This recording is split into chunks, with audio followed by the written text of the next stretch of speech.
да продискутираме. Благодарам. Најпрво сакам да ги поздравам сите присутни.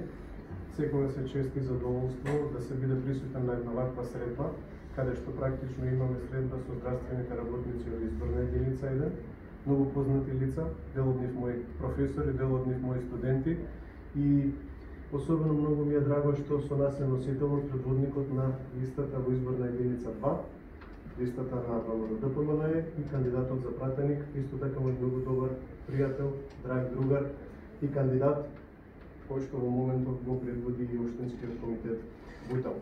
Видете, она што е специфика на овие избори е тоа што за прв пат во политичката историја на Република Македонија ќе бидеме во ситуација да имаме избори кога се уште епидемијата, односно светската пандемија со коронавирусот не е ставена под контрола.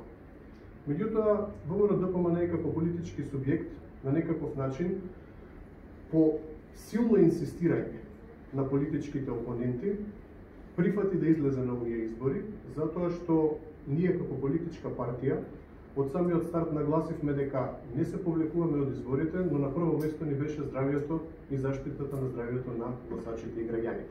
И тоа ќе биде така и сега.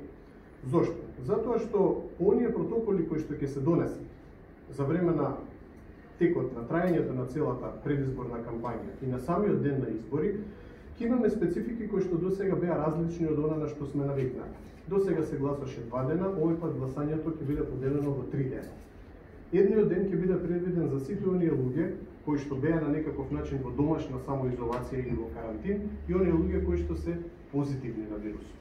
Кон тие луѓе ќе пристапат посебни избирачки одбори во кои што покрај членовите од ДИК кои што ќе бидат номинирани како членови на избирачки одбори ќе има и медицински персонал кој што целиот овој период за време на трајањето на кризата веќе стекна искуство како да постапува најбезбедно во услови кога се наоѓаме во средина со индивидуи кои што се суспектни или позитивни на вирусот.